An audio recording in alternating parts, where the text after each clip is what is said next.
Hello hello everyone. आज हम लोग कोनिक सेक्शन का लास्ट लेक्चर शेयर करेंगे आप लोगों के साथ। लास्ट लेक्चर में हम लोग हाइपरबोला का last topic rectangular hyperbola discuss करने वाले हैं। काफ़ी इम्पोर्टेंट है। हालांकि आईआईटी के लिए हम लोग पहले ही अच्छा कॉन्सेप्ट सब डिस्कस कर लिए थे। ये सबसे उतना ज़्यादा आईआईटी में नहीं रहता, बट फिर भी हम लोग देखते हैं कुछ क्वेश्चन रहता है ना। बहुत छोटा टॉपिक है, इसको हम लोग समझते हैं। रेक्टेंगुलर हाइपरबोला क्या होता है, आप लोग क्वेश्चंस पे ज़्यादा फोकस करना, जेई का सारा क्वेश्चन सॉल्व करना। जहाँ कहीं भी दिक्कत होगा क्वेश्चन फिर हम लोग डिस्कस कर ही रहे हैं, उसको पूछना है, ठीक है। तो हम लोग रेक्टेंगुलर हाइपरबोला स्टार्ट करते हैं, ठीक है।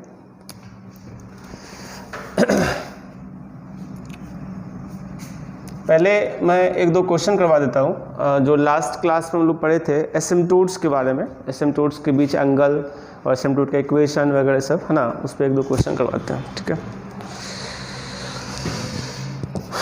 Find equation of asymptotes of the hyperbola x square upon 16 minus y square upon 9 equal to 1, ठीक है। इसमें एसिम्पटोट्स का इक्वेशन निकालना है हम लोगों को। तो कैसे निकालेंगे देखो, तो बहुत सिंपल है। इक्वेशन ऑफ एसिम्पटोट्स आर क्या हो जाएगा बेटा, बस कुछ नहीं, 1 की जगह पे 0 कर देना है, इक्वल टू 0। कल डिराइव भी किए थे एसिम्पटोट इक्वेशन को। अगर थोड़ा अरेंज करें तो y इक्वल टू क्या होगा, plus minus 3/4x। This is equation of asymptote, ठीक है। अगर इसी का एंगल पूछता, ठीक है, एक और क्वेश्चन कर देते हैं। Find angle between two asymptotes of the hyperbola x square upon 25 minus y square upon 16 is equal to 1। इसका एसिम्पटोट का इक्वेशन निकालना है, ठीक है। तो कैसे होगा, हम लोग पढ़े थे फार्मूला, थीटा इक्वल टू क्या पढ़े थे, tan inverse of 2ab upon a square minus b square, ठीक है। ये एंगल होगा, क्या हो जाएगा, tan inverse of 2 into a कितना है 5 इंटू बी कितना है 4 अपॉन ए स्क्वायर कितना है 25 और बी स्क्वायर कितना है 60। रिजल्ट क्या होगा, tan इनवर्स 40 अपॉन कितना 9, ठीक है। ये आंसर होगा। चलिए, तो हम लोग जो टॉपिक स्टार्ट कर रहे हैं उसका नाम है रेक्टेंगुलर हाइपरबोला, ठीक है।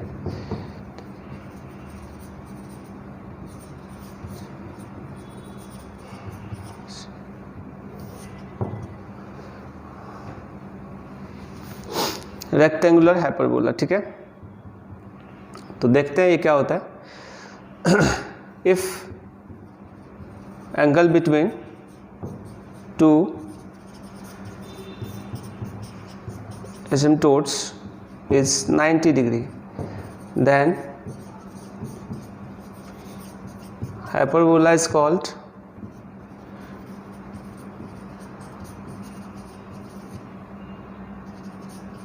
रेक्टेंगुलर हाइपरबोला, ठीक है बेटा। यहीं से इसका डेफिनेशन है। 90 डिग्री मतलब राइट एंगल होता है। राइट एंगल जब एसिम्पटोट बनाता है तो उस हाइपरबोला का नाम रेक्टेंगुलर हाइपरबोला हो जाएगा। डिटेल में इसको स्टडी करते हैं अभी हम लोग अभी डिस्कस किए थे। रेक्टेंगुलर हाइपरबोला का मतलब क्या होता है, एंगल बिटवीन टू एसिम्पटोट्स 90 डिग्री, ठीक है। दो एसिम्पटोट्स के बीच का एंगल क्या होना चाहिए, 90 डिग्री होना चाहिए। तो हाइपरबोला क्या होगा, रेक्टेंगुलर हाइपरबोला होगा, ठीक है। तो बेटा इसका इक्वेशन डिस्कस करते हैं हम लोग। अभी हम लोग लास्ट क्लास में पढ़े थे angle between two asymptotes of the hyperbola x square upon a square minus y square upon b square equal to 1 is, ठीक है। क्या पढ़े थे हम लोग? Theta is equal to tan inverse of 2ab upon a square minus b square, ये formula था। अब अकॉर्डिंग टू डेफिनेशन इसको क्या करना है, 90 डिग्री या π/2, ठीक है। इन्वर्स को अक्सर रेडियन में लिखा जाता है, π/2 कर लेते हैं, ठीक है। तो ये π/2 कब होगा बेटा? जब अनडिफाइंड होगा। ये tan 90 डिग्री अनडिफाइंड होता है, tan π/2 क्या होता है? अनडिफाइंड। अनडिफाइंड होने के लिए नीचे वाला चीज क्या होना चाहिए? 0। तो इसीलिए a square is equal to b square. यानी अब आप लोगों के पास एक कॉन्सेप्ट आ गया कि जो हाइपरबोला हम लोग पढ़े हैं पीछे, उसी में अगर a और b का वैल्यू इक्वल हो जाए तो वो हाइपरबोला क्या बन जाएगा? रेक्टेंगुलर हाइपरबोला बन जाएगा, ठीक है। रेक्टेंगुलर हाइपरबोला में क्या होगा? a स्क्वायर और b स्क्वायर का वैल्यू इक्वल होगा, ठीक है। तो देखते हैं, अब हम लोग देखते हैं इक्वेशन ऑफ रेक्टेंगुलर हाइपरबोला, ठीक है। इक्वेशन ऑफ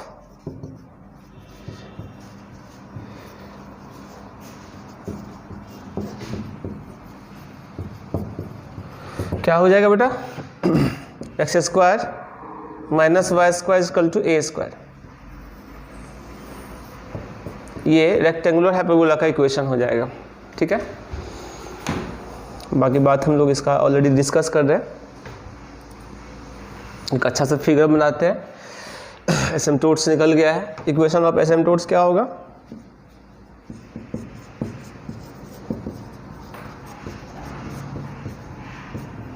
ऑफ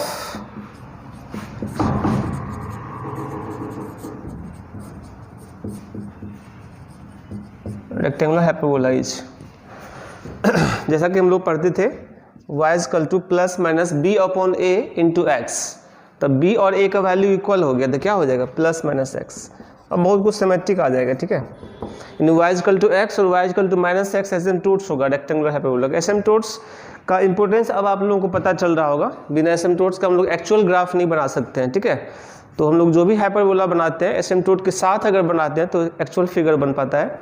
तो हम लोग रेक्टेंगुलर हाइपरबोला का एक्चुअल ग्राफ बना रहे हैं अब, ठीक है। देखो कैसा होगा।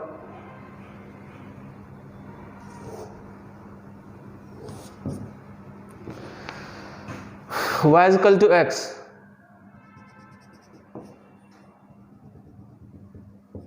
ये y equal to x line, एक एसिम्पटोट है, दूसरा y equal to minus x line, ठीक है।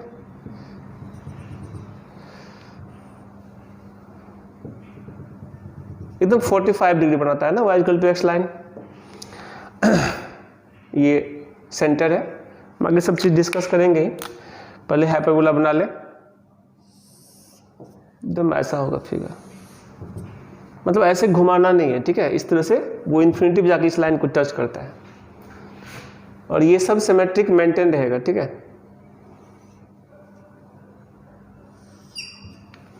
दिस इज रेक्टेंगुलर हाइपरबोला, ठीक है। वही हाइपरबोला है बट यहाँ पे एंगल क्या है? 90 डिग्री एसिम्पटोट के बीच का, ठीक है। इसलिए ये लाइन क्या है? y इक्वल टू एक्स और ये लाइन क्या है? y equal to minus x, ठीक है। इसका कुछ पार्ट्स डिस्कस करते हैं। देखो सब कुछ इसमें भी होगा। ये फोकस है F1 और F2, ठीक है। दो डायरेक्ट्रिक्स भी होगा यहाँ।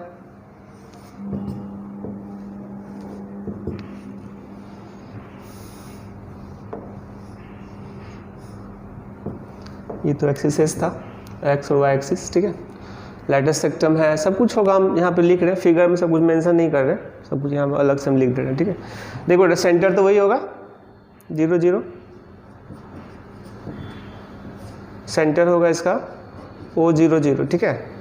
हम यहाँ पे हेडलाइंस दे देते हैं, पार्ट्स ऑफ रेक्टेंगुलर हाइपरबोला, ठीक है। उसी का डिस्कस करेंगे। पार्ट्स ऑफ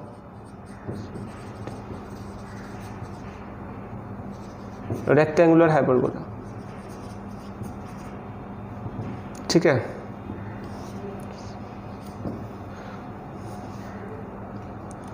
तो देखो फर्स्ट पॉइंट, सेंटर।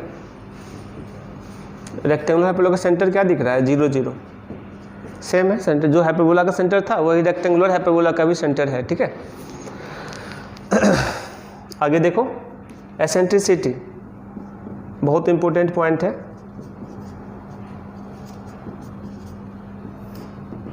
एसेंट्रिसिटी का फार्मूला क्या होता था, is equal to under root a square plus b square upon a. अब चूंकि ए और बी का वैल्यू इक्वल है यहाँ पे, तो क्या हो गया,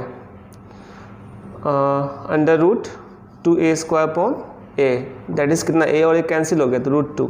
यानी एसेंट्रिसिटी जो है ना इसका फिक्स रहता है √2।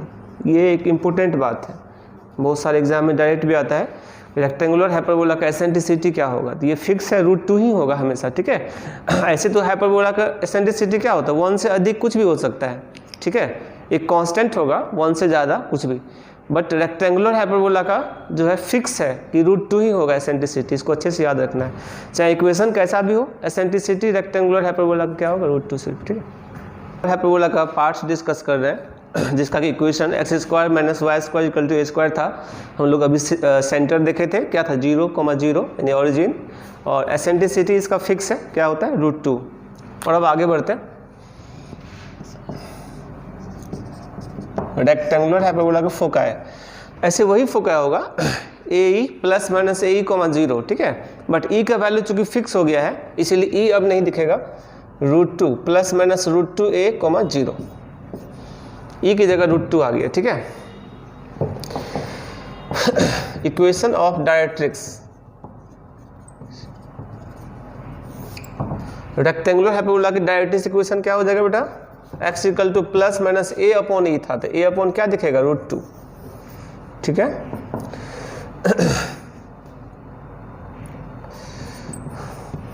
इक्वेशन ऑफ एसिम्प्टोट्स, ये तो हम बता भी दिए थे, क्या होता था, y = plus minus x, y = x and y = minus x, चाहे तो इसको ऐसे भी लिख सकते हैं, x² - y² = 0, ठीक है बेटा। Next point, equation of transverse axis, यहाँ पर भी ट्रांसवर्स एक्सिस जो फिगर बनाए थे, क्या, y = 0 ऑल्सो यानी x axis,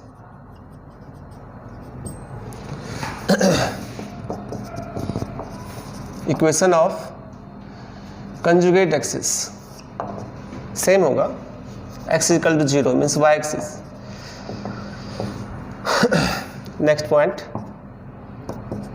equation of LR latus rectum, x = plus minus a यानी प्लस माइनस √2a, ई की जगह फिक्स हो गया √2, ठीक है। Next point, ends of transverse axis, क्या होगा बेटा, एंड्स ऑफ ट्रांसवर्स एक्सिस क्या होगा आपका, प्लस माइनस a, 0, ठीक है, सेम हो। Ends of transverse axis 0, plus minus a also, because यहाँ b और a सेम होता है, ठीक है। ऐसे हाइपरबोला में कंजुगेट एक्सिस का एंड्स क्या होता है, 0, प्लस माइनस b, तो b की जगह a यूज किए, बिकॉज इक्वेशन जो हमारा था वो कैसा था, x² - y² = 2, यहाँ हम लिख दे रहे हैं, equation of rectangular hyperbola is x² - y² = a² था, यहाँ पे b² की कहीं चर्चा नहीं है, ठीक है, इसलिए हर जगह जहाँ जहाँ b यूज होगा उसके जगह a का वैल्यू ही पुट करेंगे, ठीक है। चलिए हम लोग इसी हाइपरबोला का सारा पार्ट्स डिस्कस कर रहे हैं, ठीक है, x² - y² = a, पहले भी लिख चुके हैं। चलिए आगे देखते हैं, एंड्स ऑफ लैटिस सेक्टम, बेटा एंड्स क्या होता था, plus minus a, plus minus b²/a, तो b²/a करोगे तो b² की जगह a यूज होगा, यानी a²/a, दैट इज कितना, a, तो क्या होगा, प्लस माइनस √2a, a, ठीक है। मतलब यहाँ भी प्लस माइनस a कर लो, 4 एंड्स होगा ना 2 लैटिस सेक्टम के लिए। नेक्स्ट एक इम्पोर्टेंट बात हम ये बता देते हैं यहाँ पे, length of transverse axis is equal to length of conjugate axis is equal to length of latus rectum, सब सेम होगा और 2a, ठीक है, ये बहुत इंपॉर्टेंट पॉइंट है, बिकॉज यहाँ a और b का वैल्यू इक्वल हो गया। ऐसे लेंथ ऑफ LR क्या होता था 2b² a, तो 2a² a करोगे तो वो भी 2a। Length of transverse axis तो ऐसे ही 2a था, length of conjugate axis 2b था तो वो भी 2a। तो ये तीनों सेम होता है यहाँ पर, ठीक है, रेक्टेंगुलर हाइपरबोला में, ठीक है, सबका सब 2a होगा। अगर इक्वेशन ये है तब, इसी इक्वेशन का हम डिस्कस कर रहे हैं, ठीक है, आगे और बात हम डिस्कस कर रहे हैं इसका, ठीक है। हम लोगों का rectangular hyperbola x² minus y² equal to a², इसका एसिम्पटोट्स क्या है y equal to x and y equal to minus x। तो रेक्टेंगुलर हाइपरबोला होने के लिए सबसे ज़रूरी बात यह है कि उसका एसिम्पटोट आपस में 90 डिग्री बनाना चाहिए, ठीक है। तो हम क्यों नहीं एसिम्पटोट कोऑर्डिनेट एक्सिस को ही मान लें, कोऑर्डिनेट एक्सिस खुद राइट एंगल बनाता है, तो अगर ऐसा होता है तो किस प्रकार का इक्वेशन होगा, ठीक है। तो बहुत इंपॉर्टेंट बात है, आप लोग इसको समझना सही से, ठीक है।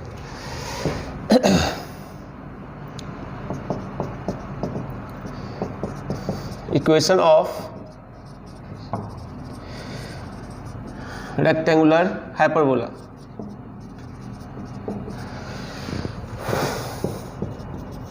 whose asymptotes are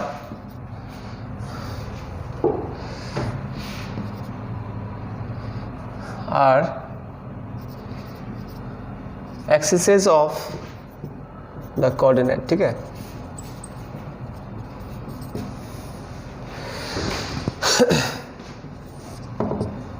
ये होता है x into y equal to c², ठीक है।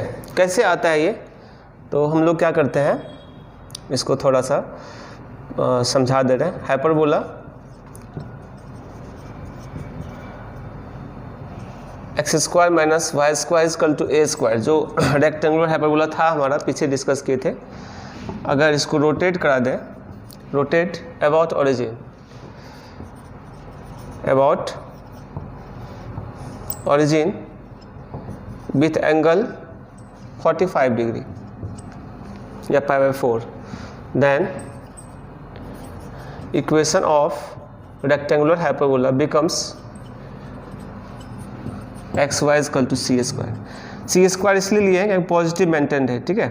अगर ओनली c लिख देंगे तो वो नेगेटिव भी हो सकता है, इसीलिए ऐसा c² लिया गया है, ठीक है। तो इसका फिगर कैसा होता है, इसके अंदर क्या सब पार्ट्स होता है, इसको डिस्कस करते हैं। मेन इक्वेशन यही, इसी पर ज़्यादा क्वेश्चन रहता है, तो हम लोग देखते हैं।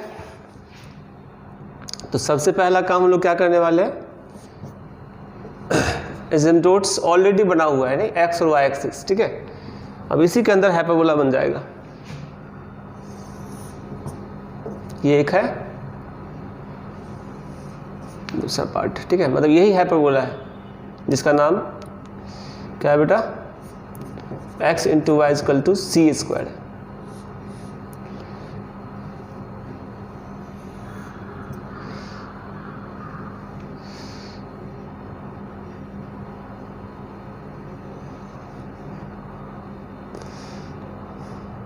चलिए, ये है रेक्टेंगुलर हाइपरबोला, ठीक है। अब इसमें देखो आप क्या सब होगा, ये तो सेंटर है, सेंटर में कोई इशू नहीं है, बाकी चीज़। और ये कैसे आएगा बेटा, रोटेशन का फार्मूला हम लोग पॉइंट चैप्टर में पढ़े थे। अगर कोई भी कर्व को 45 डिग्री से ऑरिजिन के बाद रोटेट करते हैं तो x के जगह पे और y के जगह पे जो रिप्लेस करते हैं वैल्यू वो कर देंगे तो हम लोग का ये आ जाएगा, ठीक है। आप लोग रिवाइज कर लेना, पीछे पॉइंट चैप्टर में फार्मूला बताया गया था, ऐसे उसका नीड नहीं है डेरिवेशन का, इसलिए हम डायरेक्ट लिख दिया है। तो ये इसका क्या होगा, ट्रांसवर्स एक्सिस होगा, ठीक है, a', ये होगा कंजुगेट एक्सिस, ठीक है, b'।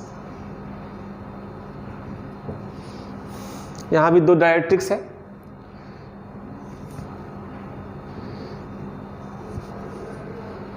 फोकस है f1 और f2, ठीक है, सब चीज़ यहाँ भी है।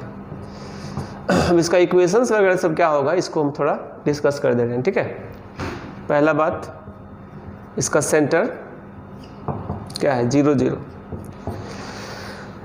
सेंटर 0 0 है। दूसरा, इसका equation of asymptotes coordinate axes, यानी इसको हम चाहें तो x into y equal to 0 लिख सकते हैं। इसको सेपरेट करेंगे तो x इक्वल टू 0 यानी y axis and y equal to 0 means x axis. तो x एक्सिस और y एक्सिस ही इसका एसिम्पटोट्स है, इसलिए x into y equal to 0 लिख सकते हैं। ठीक है, एसेंट्रिसिटी तो अभी भी फिक्स है, जैसा कि हम बताए थे पहले भी कि एसेंट्रिसिटी कभी भी चेंज नहीं करता है। ठीक है, एसेंट्रिसिटी फिक्स है इसका √2। किसी भी रेक्टेंगुलर हाइपरबोला की एसेंट्रिसिटी फिक्स रहता है √2। ठीक है, अगला पॉइंट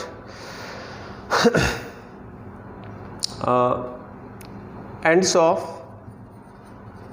ट्रांसवर्स एक्सिस। या पहले इक्वेशन लिख लेते हैं, बाद में एंड्स डिस्कस करेंगे। फिगर में ये है ट्रांसवर्स एक्सिस इक्वेशन। ठीक है, इक्वेशन ऑफ ट्रांसवर्स एक्सिस क्या होगा बेटा, y equal to x line. ठीक है, और इक्वेशन ऑफ कंजुगेट एक्सिस ये क्या दिख रहा है, y equal to minus x line, नहीं ये वाला line conjugate axis, this is y equal to x line, this is y equal to minus x line, नहीं बाकी चीज़ हम लोग डिस्कस कर रहे हैं इसका। ठीक है, हम लोग आगे बढ़ते हैं। अभी एसेंट्रिसिटी देखे थे, इक्वेशन ऑफ ट्रांसवर्स एक्सिस देखे थे, इक्वेशन ऑफ कंजुगेट एक्सिस देखे थे, और कुछ नया बात देखते हैं। इक्वेशन ऑफ डायरेक्ट्रिक्स ये होता है x plus y equal to √2c। ठीक है, प्लस माइनस √2c, दो डायरेक्ट्रिक्स है ना, एक ये इधर है और एक यहाँ है। ठीक है, x प्लस वाई √2c और ये x plus y equal to minus √2c। ठीक है, next equation of latus rectum, इसको थोड़ा याद कर लेना ठीक से। x plus y equal to plus minus 2√2c। तो देखो यहाँ पे एक लैटिस सेक्टम ये होगा, हम फिगर नहीं बनाया है, और एक लैटिस सेक्टम कौन होगा ये। ठीक है, आगे देखो एंड्स ऑफ ट्रांसवर्स एक्सिस ये क्या होता है, C, एंड -C, और 2 एंड्स ऑफ ट्रांसवर्स एक्सिस। ठीक है, एंड्स ऑफ कंजुगेट एक्सिस, तो कंजुगेट एक्सिस किधर है, सेकेंड क्वाड्रेंट और फोर्थ क्वाड्रेंट। ठीक है, तो आप -C, लिख सकते हो, सब सिमेट्रिक फिगर है। और फोर्थ क्वाड्रेंट के लिए क्या लिखोगे, C, -C लिख सकते हो। ठीक है, नेक्स्ट पॉइंट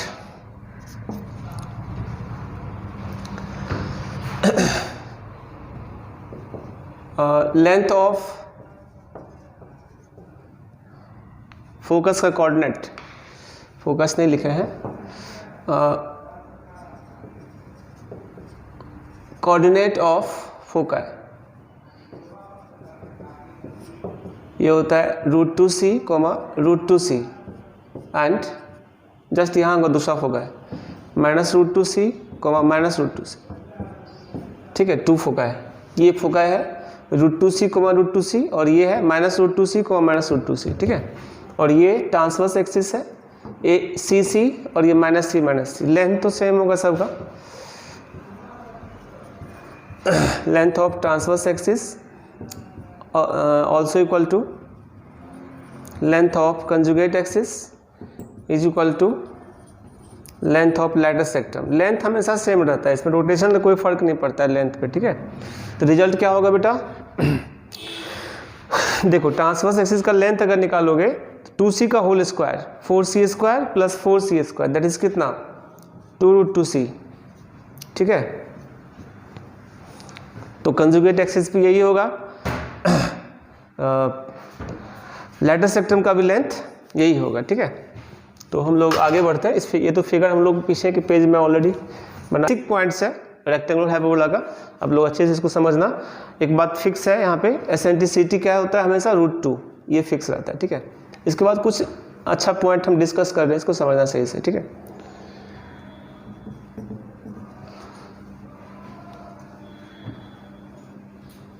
पैरामेट्रिक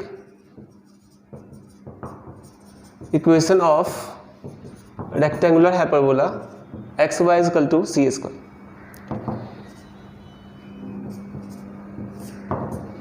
ठीक है, ये क्या होता है देखो, x equal to c t comma y equal to c by t is parametric equation of rectangular hyperbola x into y equal to, ठीक है, सी स्क्वायर। कैसे है तो स्पष्ट है, दोनों को मल्टीप्लाई कर दो तो क्या होगा, t और t cancel, that is x into y equal to c square. This is parametric equation. और एक बात हम लोग जानते ही हैं, p c t comma c by t is parametric coordinate, parametric point on the rectangular hyperbola x into y equal to c square ना। एक और फिगर हम समझा दे रहे हैं, देखो ये रेक्टेंगुलर हाइपरबोला है, इस हाइपरबोला का एसिम्पटोट्स हमेशा कोऑर्डिनेट एक्सिस होता है। ठीक है, इस पर का कोई जनरल पॉइंट है c t comma c by t, this is parametric point. ठीक है, नोट करिए। तो आगे बढ़ते हैं। रेक्टेंगुलर हाइपरबोला में बहुत ज़्यादा कॉन्सेप्ट नहीं है, लगभग ख़त्म होने वाला ये टॉपिक है ना। फिर हम लोग कुछ IIT क्वेश्चन देखेंगे। रेक्टेंगुलर हाइपरबोला पे डायरेक्ट क्वेश्चन ज़्यादा नहीं रहता है, बट ठीक है, जो है वो देख लेंगे। मैं जो हाइपरबोला हम लोग पीछे पढ़े हैं उसका भी कुछ और क्वेश्चंस देख लेते हैं इस वीडियो में। ठीक है, तो अभी कुछ और पॉइंट्स से पहले इसको डिस्कस कर लेते हैं हम लोग। देखो, इक्वेशन ऑफ कॉर्ड मतलब रेक्टेंगुलर हाइपरबोला के बारे में सिर्फ जानना होता है कि रेक्टेंगुलर हाइपरबोला होता क्या है, उसका इक्वेशन कैसा होता है, थोड़ा बहुत बेसिक्स है ना, बस काफ़ी है इतना। फिर भी हम लोग कुछ डिटेल में डिस्कस कर दे रहे हैं। Equation of chord joining a c t one comma c by t one and b c t two comma c by t two on the rectangular hyperbola x into y equal to c square. ठीक है, इसका equation होता है x plus y t one into t two equal to c t one plus t two. Chord का ये equation है। ठीक है, कैसे आता है इसको हम लोग डिराइव करते हैं। ठीक है, तो पहले फिगर समझा देते हैं। इक्वेशन ऑफ कॉर्ड है ये। ठीक है, और हम कॉर्ड पहले क्यों पढ़ रहे हैं टेंजेंट से, क्योंकि कॉर्ड के हेल्प से हम लोग टेंजेंट भी निकाल लेंगे। ठीक है, कैसे, T1 की जगह T2 पुट कर देंगे, टेंजेंट आ जाएगा। हम लोग पीछे से पढ़ते जा रहे हैं। ठीक है, तो ज़्यादा अच्छा है कि हम लोग कॉर्ड का फार्मूला देख लें, तो फिर टेंजेंट तो निकल ही जाएगा यहाँ से। चलिए, किसी भी दो पॉइंट को मिलाते हैं तो कॉर्ड होता है, चाहे इधर भी मिला सकते, दोनों सेम पार्ट है। ठीक है, ये A है और ये B है, इसी का इक्वेशन चाहिए। ठीक है, तो देखो बेटा, 2 पॉइंट फॉर्म में स्ट्रेट लाइन इक्वेशन लिखो। थोड़ा हिंट कर देते हैं इस फॉर्मूला को। ठीक है, क्या होगा, y माइनस वाई वन मतलब कितना, c by t one is equal to y one minus y two c by t one minus c by two t two upon c t one minus c t two into x minus c t one. ठीक है, थोड़ा और calculate करोगे तो c cancel हो जाएगा, y minus c by t one is equal to, ठीक है, minus of 1 by t one t to देगा यहाँ कैलकुलेट करने से, x minus c t one. ठीक है, अब आप क्रॉस मल्टीप्लाई कर लो, y into t one t to, ठीक है, minus c t two is equal to minus x plus सी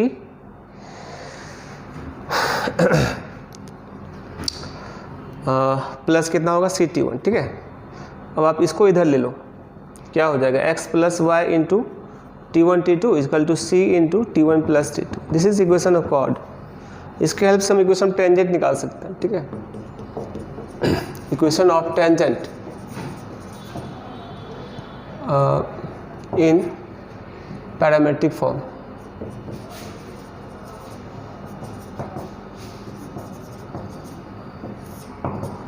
तो देखो, equation of tangent of the rectangular hyperbola x into y is equal to c square at point P ct, c by t, this is parametric point is। तो अब इसी में देखो t1 और t2 equal put कर दोगे तो क्या होगा, x plus y t square बराबर 2ct, नहीं x प्लस, इसीलिए हम पहले कॉर्ड पढ़े थे, y t square equal to 2ct, t1 t2 दोनों की जगह पे t पुट कर दिया, ठीक है। This is equation of tangent in parametric form of the rectangular hyperbola.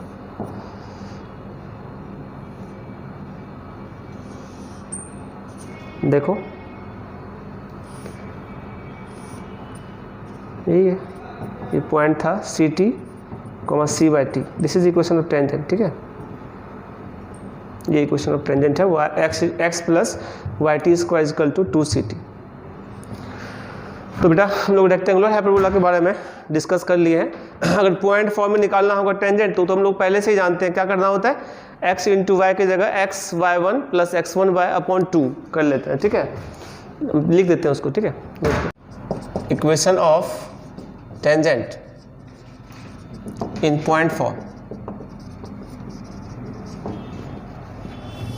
ऐसे तो हम लोग पॉइंट फॉर्म में टेंजेंट को अलग से पढ़ने की जरूरत नहीं, सभी कर्व के लिए कॉमन कॉन्सेप्ट बता दिए हैं, फिर भी बता दे रहे हैं। Equation of tangent at p x1, y1, ठीक है, on the rectangular hyperbola x into y equal to c square is, ठीक है। क्या फॉर्मूला पढ़े थे बेटा, x y1 plus x1 y upon 2 equal to क्या, c square, implies that x y1 plus x1 y equal to 2c square, this is equation tangent, है ना। तो x इंटू वाई की जगह पे ये रिप्लेस करते हैं किसी भी कर्व में, ठीक है, फिर भी हम इसको डिराइव करते हैं थोड़ा, देखो आप x into y equal to c square है ना, इसको डिफ्रेंशिएट कर लो, differentiate with respect to x, तो u इंटू भी लगाओ, x का 1 हो गया in y plus x into d y by d x, ठीक है, इज इक्वल टू क्या हो गया, 0, ठीक है बेटा। Implies that d y by d x क्या हो गया, minus of y upon x, d y by d x at point x1, y1, ये क्या हो जाएगा, minus y1 upon x1, this is slope of tangent, slope of tangent, ठीक है। इसीलिए इक्वेशन ऑफ टेंजेंट क्या हो जाएगा, किसी भी कर्व में पॉइंट फॉर्म में टेंजेंट लाने के लिए हम लोग डिफरेंशिएशन की हेल्प से आसानी से ला सकते हैं, ठीक है। तो क्या हो जाएगा, y minus y1 equal to minus of y1 upon x1 into x minus x1, ठीक है। कैलकुलेट कर लो, x1 y minus x1 y1 equal to minus y1x और प्लस x1 y1, ठीक है। इम्प्लाइज दैट इस टर्म को इधर ले आते हैं, x y1 plus x1 y equal to 2x1 into y1, अब x1 इंटू y1 की जगह क्या लिखोगे, c स्क्वायर, चूँकि point lie on the curve, ठीक है, रिजल्ट क्या हो जाएगा, 2c square, this is equation of tangent, ठीक है।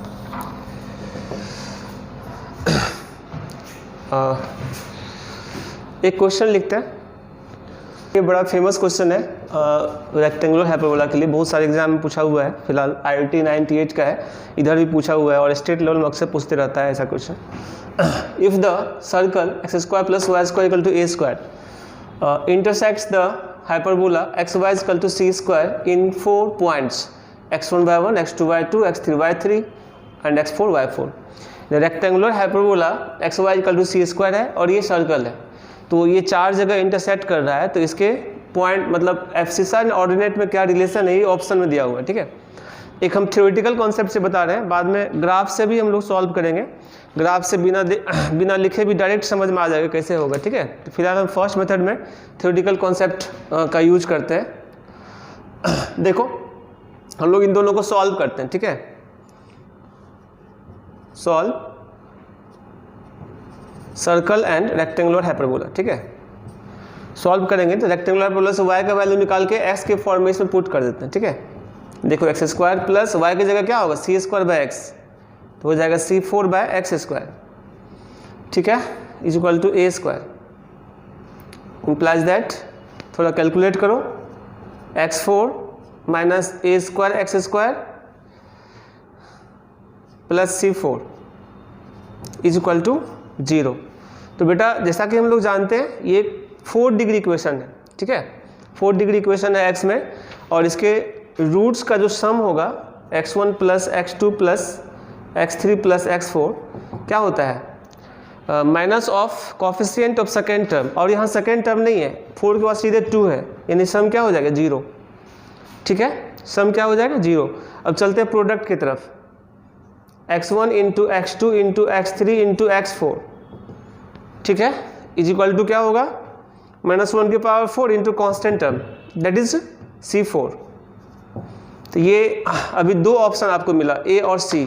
इसी प्रकार y में सॉल्व करोगे, यानी कि यहाँ पे y का x का वैल्यू y के टर्म में रखोगे सर्कल में, तो सेम रिलेशन y में देगा, ठीक है, यानी ये चारों ऑप्शन सही है, ठीक है। इसका similarly y1 plus y2 plus y3 plus y4 is equal to 0, और y1 y2 y3 y4 also C4, that is A B C and D are correct, all are correct, ठीक है, चारों ऑप्शन इसका सही है, A B C और D, ठीक है। ठीक बेटा, हम लोग अभी जो क्वेश्चन सॉल्व किए थे JEE 98 का, IIT 98 का, उसको हम लोग इक्वेशन से सॉल्व किए थे, 4 डिग्री इक्वेशन ला के उसका रिलेशन बिटवीन रूट्स में काम किए थे। अभी उसका फिगर बना के दिखाते हैं कैसे होगा, ठीक है। देखो सेकेंड मेथड, अगर आप समझ सको तो फिगर से समझने का प्रयास करना। ऐसे वो मेथड भी बहुत अच्छा था, बट इसको भी हम लोग समझ लेते हैं थोड़ा। ये एक रेक्टेंगुलर हाइपरबोला है और ये सर्कल है,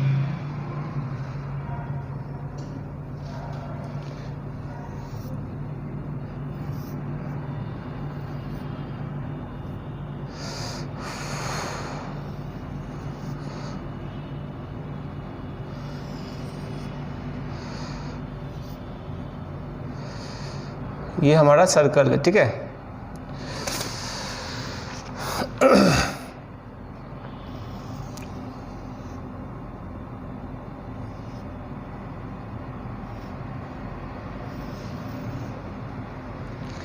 चलिए हम लोग को फिगर हाइपरबोला को सिमेट्रिक मेंटेन रखना होता है, वो सब चीज़ रखेंगे तो एक्चुअल फिगर बनेगा।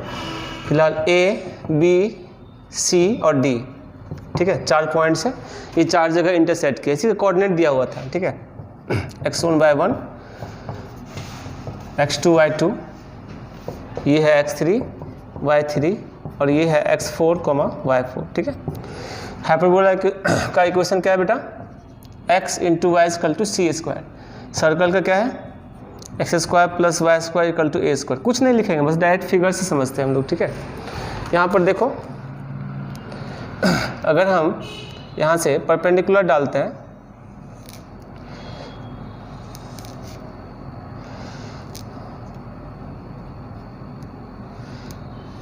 तो आप फिगर में समझो, ये लेंथ क्या है x1, ठीक है, ये लेंथ x1 है, और ये x से डिस्टेंस क्या होता है, ये लेंथ y2 है, ठीक है, ये लेंथ x1 है, ये y2, ये दोनों इक्वल है। जैसा कि हम देख रहे हैं फिगर में, x1 इक्वल टू क्या है, y2 है, ठीक है। और भी बहुत सारा चीज़ हम लोग देख सकते हैं। इधर से अगर हम देखें तो इसको हम लोग माइनस क्या कहेंगे इसको, x से डिस्टेंस y4 माइनस y4, ठीक है। और जैसा जैसा यूज होगा हम करते जाएंगे, ठीक है, एंड सो ऑन। इसमें लिखने की जरूरत नहीं।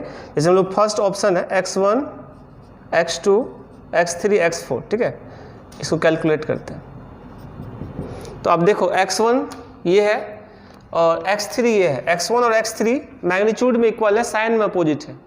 हम इसको चाहे तो लिख सकते हैं x1, इसकी जगह फिर माइनस x1 लिख देंगे, ठीक है। x2 कहाँ है, देखो x2 ये है और ये x4 मैग्नीट्यूड में इक्वल है, यानी हम यही लिख देते हैं यहाँ पर, या यहीं पर लिख देते हैं x1 इंटू x2, ठीक है। x3 की जगह माइनस x1 और x4 की जगह पे क्या करोगे, माइनस x2। तो अब रिजल्ट क्या हो गया, माइनस माइनस प्लस, यानी x1 x2 का होल स्क्वायर हो गया। ठीक है, एक और चीज़ हम कर देते हैं, x2 क्या है, देखो x2 ये है, ये तुम्हारा y1 के बराबर है। x2 इजकल टू क्या है, y1, इसको लिख सकते हैं x1 इंटू y1 का होल स्क्वायर, और x1 y1 क्या है, सी स्क्वायर, चूँकि x1 lie on the hyperbola, तो ये क्या हो गया, सी स्क्वायर का होल स्क्वायर, दैट इज कितना, c4। इसी प्रकार बाकी ऑप्शन को भी हम देख सकते हैं। x में एक और रिलेशन था, उसको भी देख लेते हैं, क्या था, x1 plus x2 plus x3 plus x4। तो जैसा कि हम लोग अभी करे थे, x1 प्लस x2, ठीक है, प्लस x3 की जगह पे क्या बताए थे, माइनस x1, और x4 की जगह पे माइनस x2, देखो सब कैंसिल हो जाएगा, क्या हो गया, 0। ठीक है, सिमिलरली हम लोग इसको भी देख सकते हैं, y1 y2 y3 y4 क्या होगा, c4, और y1 plus y2 plus y3 plus y4 is equal to 0 and so on. ठीक है, तो इस तरह से रेक्टेंगुलर हाइपरबोला, और भी बहुत सारा क्वेश्चन रहेगा, सीट में क्वेश्चन हम दिए हुए हैं, तो आप लोगों को सीट जब मिलेगा तो उसको सॉल्व करना, ऑलरेडी डिस्कस कराएंगे ही। ठीक है, कुछ क्वेश्चन और देख लेते हैं हम लोग।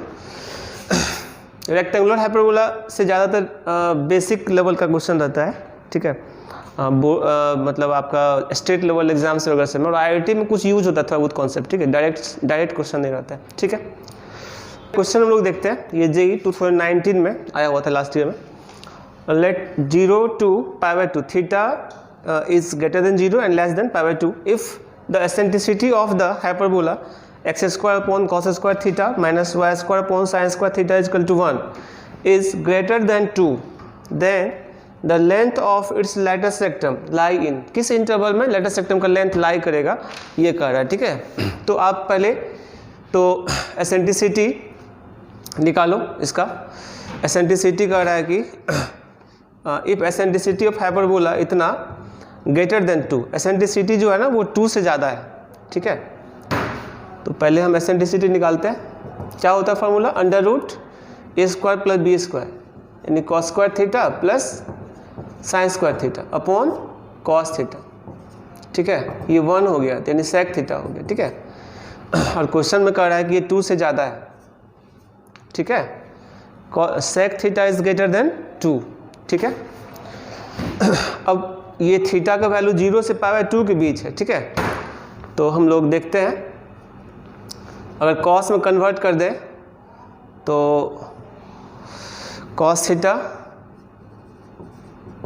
क्या हो जाएगा, less than 1/2, cos theta is less than 1/2। ठीक है, और हम लोगों का निकालना क्या है, length of its lattice rectum, बाद में देखते हैं एंगल का क्या हो रहा है, पहले हम लेंथ ऑफ लैटिस रेक्टम निकाल लेते हैं। ठीक है, length of latus rectum is equal to क्या होता है, 2b square upon a, formula है।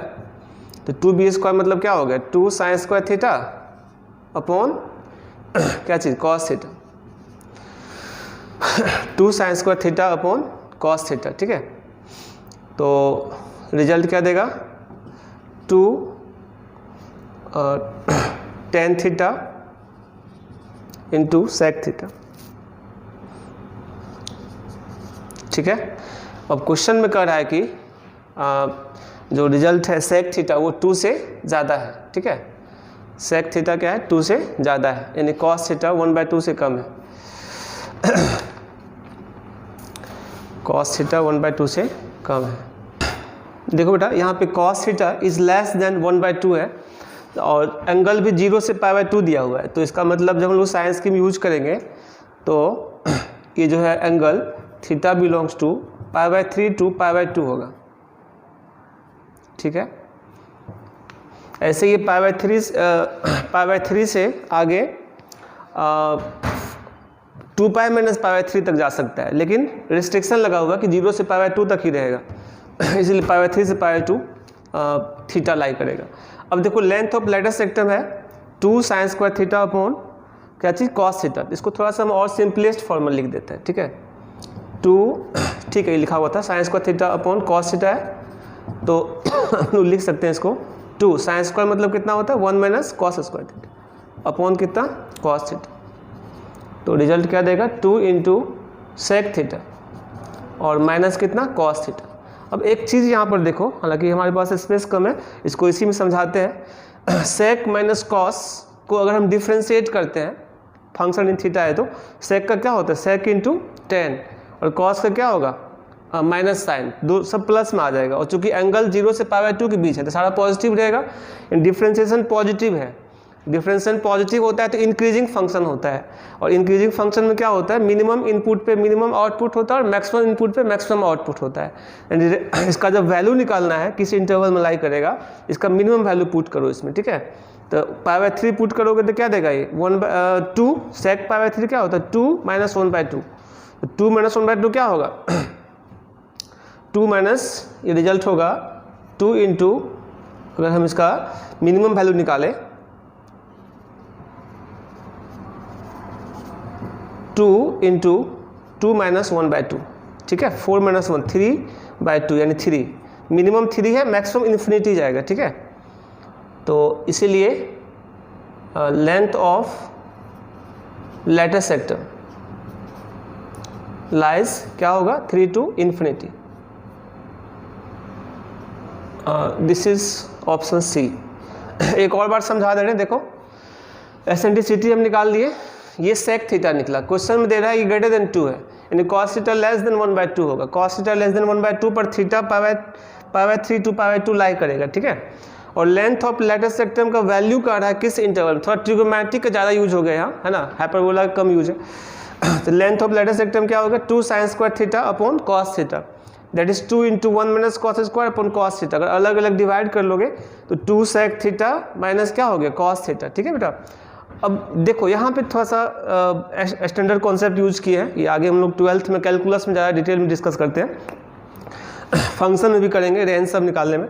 डिफ्रेंशिएट करोगे ना तो सेक इंटू 10 और प्लस साइन जो कि पॉजिटिव है। डिफ्रेंशिएशन पॉजिटिव होना मतलब इंक्रीजिंग फंक्शन होता है, तो इंक्रीजिंग में क्या होता है, मिनिमम इनपुट पे मिनिमम आउटपुट होता है और मैक्सिमम इनपुट पे मैक्सिमम आउटपुट होता है। तो इसलिए इसका जब मिनिमम वैल्यू निकालना है तो π/3 पुट करेंगे, π/3 करो क्या होगा ये 2 - 1/2, 2 - 1/2 क्या हो गया 3, 2 इंटू 2 - 1/2 क्या हो गया 3।